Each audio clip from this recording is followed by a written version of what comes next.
porque puxado pelo agronegócio, o produto interno bruto cresceu 1,9% no primeiro trimestre de 2023. O setor agrícola cresceu 21,6% no período, maior alta para o setor desde o quarto trimestre de 1996. Já o setor de serviços cresceu apenas 0,6%. Apesar do conflito com o agro, o governo Lula e a base aliada comemoraram o resultado e exaltaram a gestão petista. Vamos girar com os nossos comentaristas.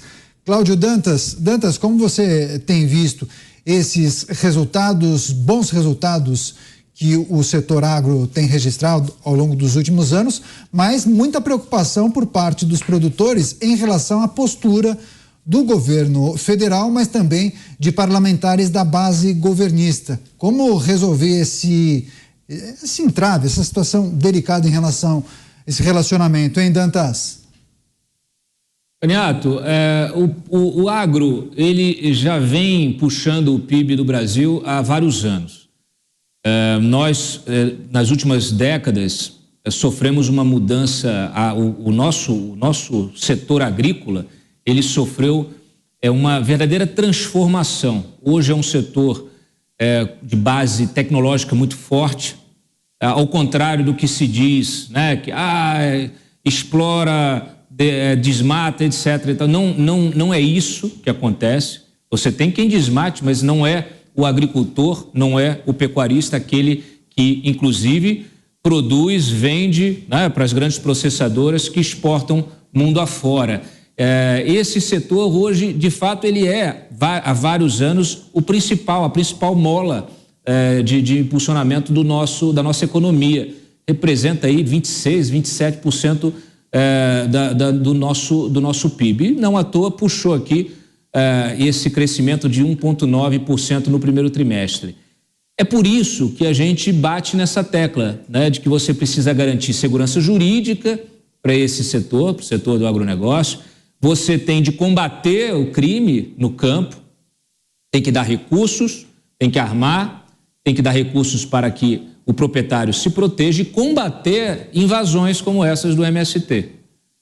É assim que se faz. E se dedicar, o governo deveria estar dedicado, o INCRA especialmente, a regularizar essa confusão, essa zorra que é a posse de terras que não estão tituladas. Uma coisa que o governo anterior vinha fazendo de uma forma muito bem sucedida, né? Então, é disso que se trata. A gente precisa regularizar aquilo que está fora de prumo, incentivar, criar condições para que tanto o agricultor rural, o agricultor pequeno, familiar, né, o pequeno agricultor, médio agricultor possa produzir, possa abastecer os centros regionais ali, que você tem as feiras de abastecimento de muitos municípios que estão fora do eixo de exportação, né? O Brasil é muito grande, você precisa ter, precisa que a política pública,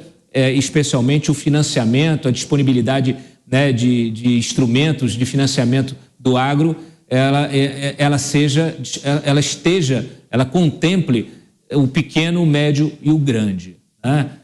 No governo anterior, inclusive, o que se fez foi financiar oligopólios, a formação de oligopólios que destruíram o pequeno e o médio produtor, né? Então, a gente precisa, no governo do PT, né, a gente teve aquela política dos gigantes nacionais que no final das contas acabam acabando com a concorrência, tornando o produto final muito caro.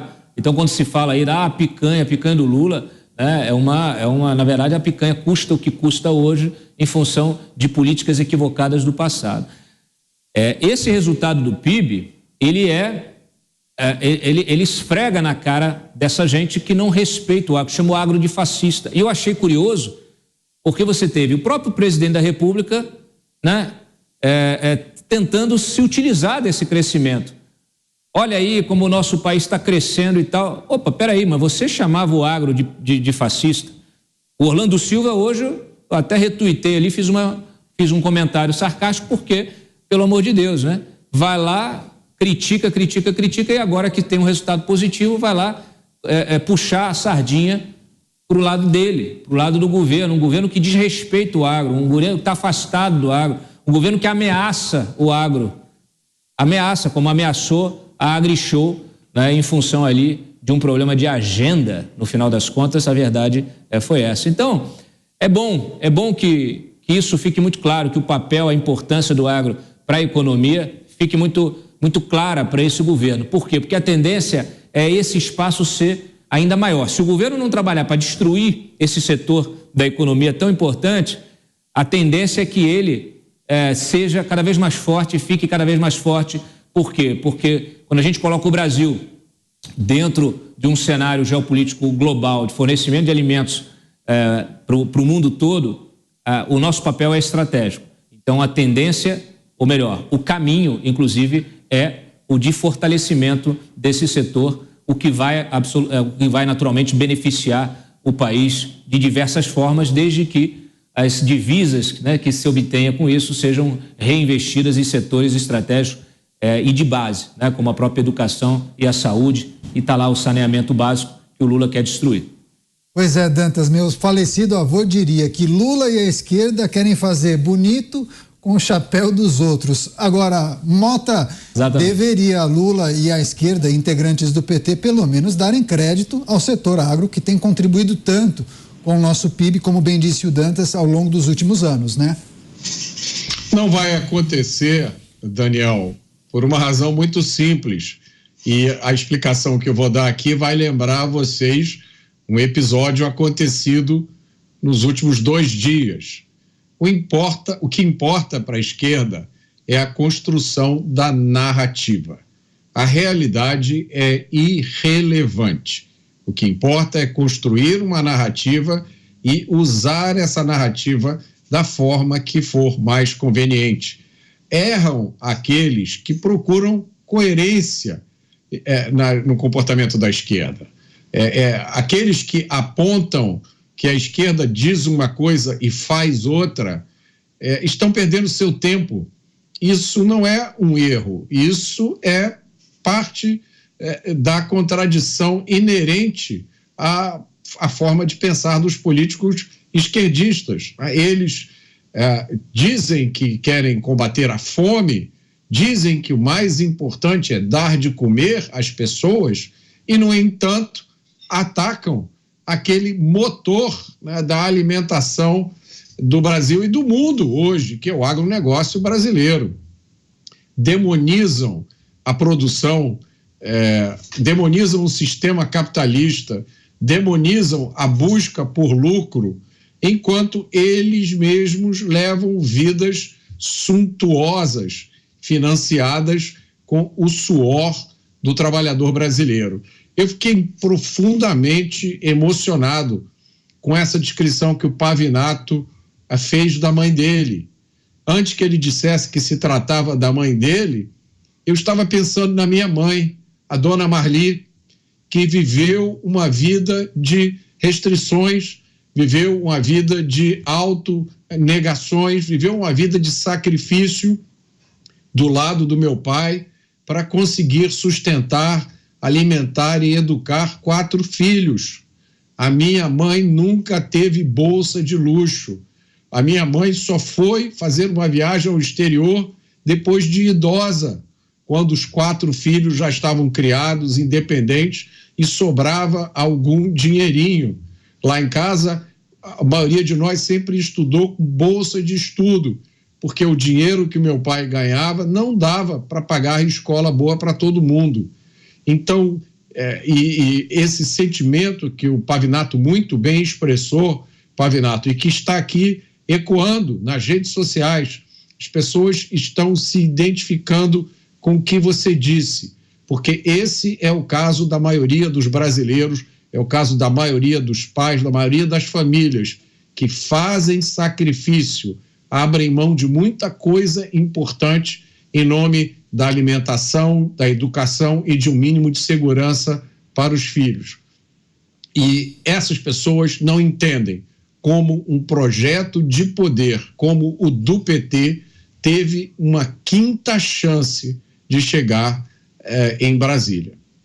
Pois é, Mota, eu também quero aproveitar que você tocou no depoimento do Pavinato. Eu quero agradecer, viu, Pavinato, em nome da nossa audiência, por ter compartilhado a sua história de vida, esse momento emocionante. Você ficou visivelmente emocionado aqui no estúdio de Os Pingos nos Is, contando de maneira breve, fez uma biografia da história de sua mãe. Muito obrigado por isso.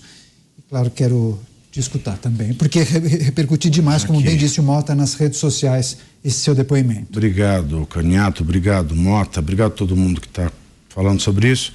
Então, já que voltaram a esse assunto, eu vou continuar a partir dele. Quando o Lula comemora esse resultado de PIB, aliás, essa notícia de hoje foi um verdadeiro banquete de feno para a jumentalha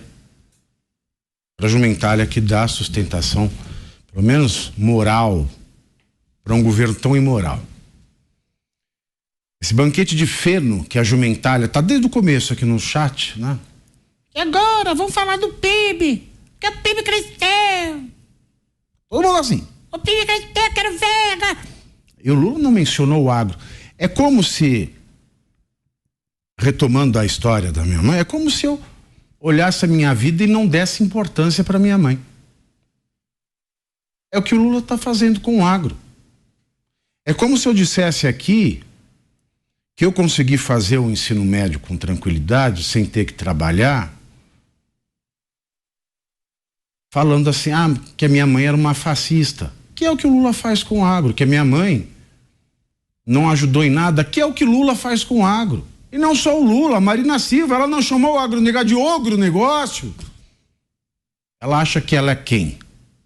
Uma Glória Calil? Uma Constanza Pascolato para chamar alguém de ogro? Mas ela chamou o agronegócio de ogro-negócio, o Lula chamou de maus caráteres. Mau caráter, ele falou mau caráter, fascista. E tantas outras ofensas sistemáticas e repetidas. E agora a jumentalha está aqui, mascando esse feno da notícia. Falando, Não, o Lula cresceu o PIB. Fala agora que cresceu o PIB.